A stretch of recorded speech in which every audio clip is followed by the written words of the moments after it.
Assalamu alaikum. ‘Yan uwa a yau za mu yi magana kan yadda ake editing ko kuma in ce yadda ake customizing blogger template. Template idan mun ce template ana nufin theme kenan. Theme kuma a blogger yana nufin kamar launcher ne na waya. A launcher ɗin wayanka idan ka yi applying new launcher za ta yi customizing wallpaper, ta yi customizing screen saver, ta yi customizing app drawer da apps icons yadda wayanka ke displaying za ka ga gaba ɗaya ya canza ya zo maka da wani sabon salo mai ƙayatarwa. To a blogger ma ana yin wannan, zai sanya maka background abubuwa dai za ka ga haka ya ƙara ƙayatarwa ya kuma ƙara zama standard. To abin da ake buƙata before ka yi uploading template da farko ya kamata ka fara downloading ɗin shi. So akwai sites da yawa waɗanda suke bayar da ko kuma waɗanda suke sanya ko suke bayar da template kyauta, free templates kenan. Kamar templates, kamar Sora templates da sauransu suna da yawa. So yanzu za mu shiga template sai mu yi downloading wani ko da ƙwara ɗaya ne saboda za mu yi jarabawa ne. So za mu tafi templates.com sai mu yi sending request. In ya gama loading ya buɗe mana templates za mu ga duk free blogger templates ɗin da suke bayarwa a kyauta. So idan ka lura ga shi nan ga free template nan sai wanda ka ga ya maka. Sannan kuma duk wanda ka yi clicking ga demo nan wanda za ka iya duba ya yake idan ka yi applying ɗin shi a blogger naka.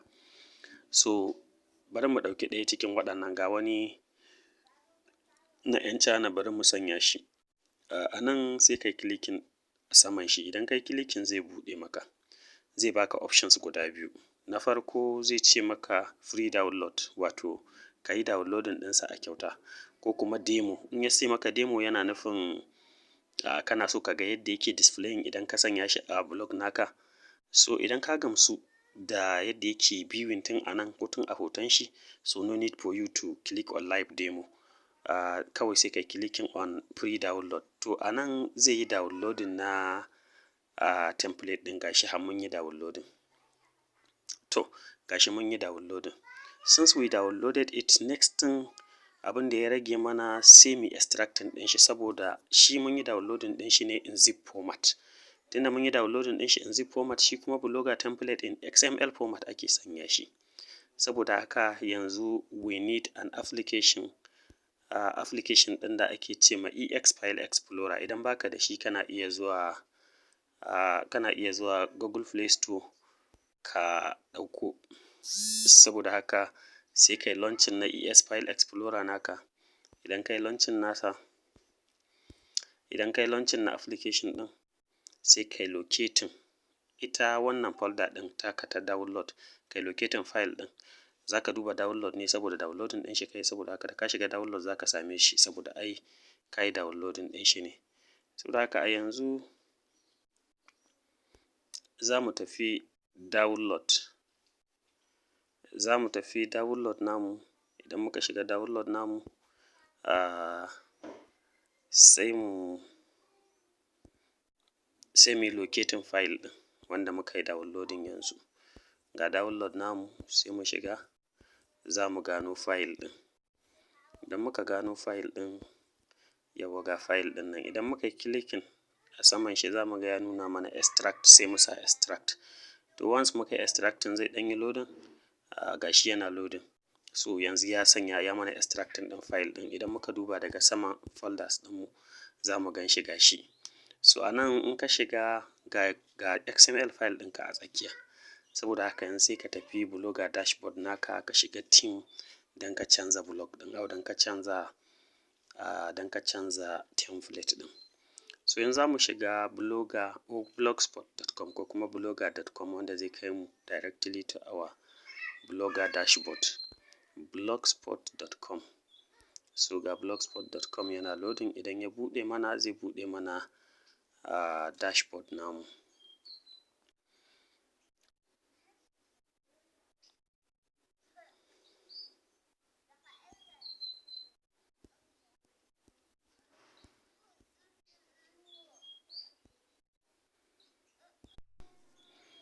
To nan ne blogger dashboard namu. So yanzu abin da ya rage mana sai mu shiga theme, saboda ai muna da theme ɗinmu ko kuma in ce template ɗinmu ready. Haka idan muka shiga theme zai nuno mana nan wajen. Idan ya nuno mana nan wajen zai nuna mana kamar in ce thumbnail na theme ɗinmu wanda yake bisa a yanzu. Wannan shi ne thumbnail na theme ɗinmu wanda yake bisan blog ɗinmu a yanzu. Saboda haka sai mu shiga backup and restore.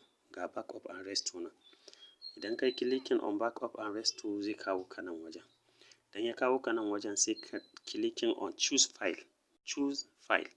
Idan kai clicking akan choose file sai ka shiga file manager naka ko kuma a gallery naka kai locating wannan type a wannan file ɗin da kai downloading. Sai kai locating ɗin shi, ka gano shi yana cikin downloads kamar yadda muka sani. So yanzu sai ka shiga gashi ga folder gashi sai mu selecting XML file ɗin. Idan muka yi selecting XML file ɗin to sai mu sa upload. Idan muka sa upload zai yi loading. Idan ya yi loading sai ya applying mana shi gashi ya ce uploaded successfully. Kun ga thumbnail na blogger namu ya canza. Thumbnail na blogger namu ya canza. Yanzu abin da ya rage sai mu shiga mu viewing mu ga yadda ya nuna mana, yadda ya kama. Yanzu let's go to the blog. Koyon blogging .blogspot.com. Let's see how it look like.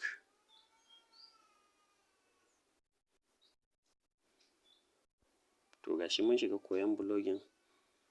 Bai nuna mana yadda muke buƙata ba, saboda haka sai mu koma blogger site namu na dashboard namu inda muka canza theme ɗin. A nan sai mu taɓa wannan ɗan icon ɗin da ke ƙasa na mobile ɗin nan, ƙasan thumbnail na mobile sai mu taɓa shi. Idan muka taɓa shi zai kawo mu nan wajen. So a nan sai mu clicking akan wannan na biyun, wato no show desktop theme on mobile devices. Sai mu sa save. So once muka sa save it will load again. Zai ƙara nuna mana thumbnail namu. So yanzu idan muka koma sai mu sake reloading. Let's reload it and see. Bari mu yi reloading.